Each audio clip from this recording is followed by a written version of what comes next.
Hello and welcome in this new episode of Rebar Modeler Tutorial Series. In this video, we'll talk about the new function Rebar Splices with overlap length. My name is Shadi. Let's jump into Revit.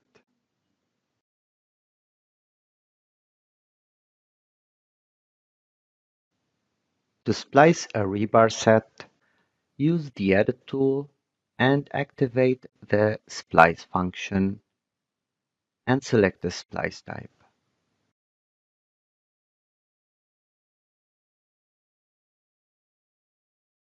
You can create a new splice type and define the splice length. I'll keep it here 12 meter equal to the stock length. Start splicing from middle to get symmetrical splices. Bar length can be calculated according to the center of the bar or to the outer dimension. You can activate the shift option to avoid rebar clashes.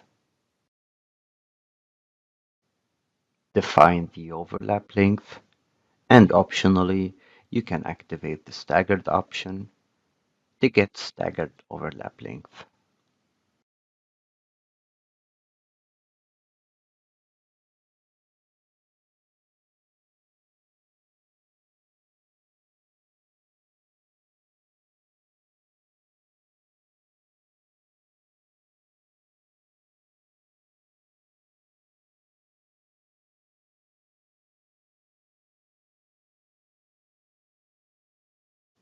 Afterwards, you can edit the splice type or assign a new one.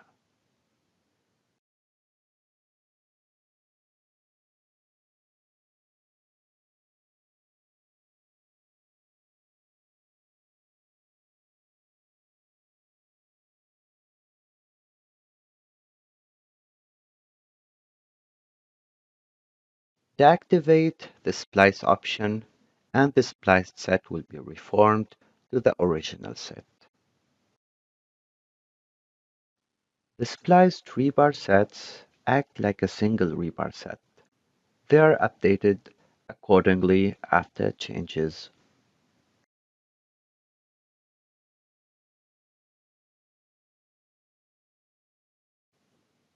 If the lap length is defined as a multiplier of the bar diameter, it will be automatically calculated after changing the diameter.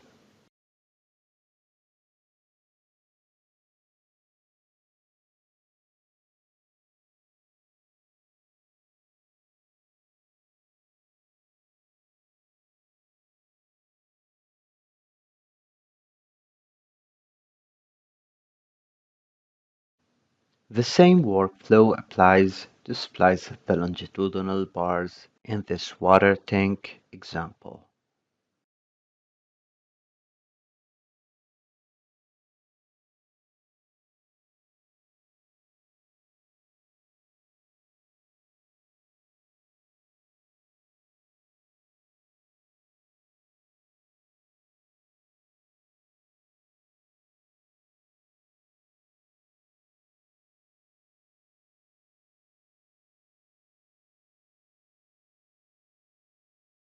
You can also splice rebars according to selected references. To do so, you need to use the mode Splice by Reference.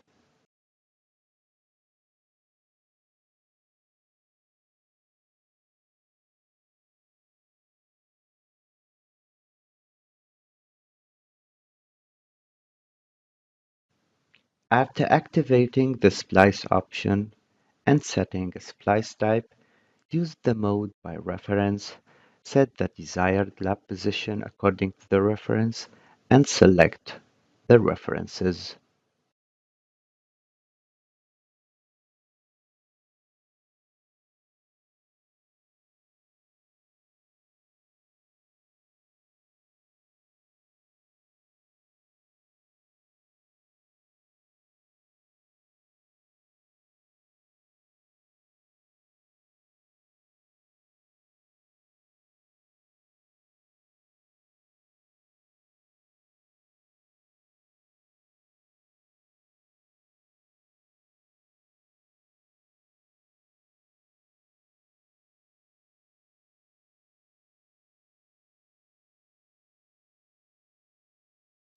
This is another use case where you can use this splice mode instead of modeling two transverse shapes with a lap length.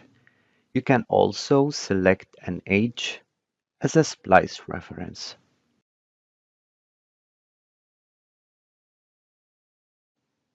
Use lap position middle to get symmetrical splice.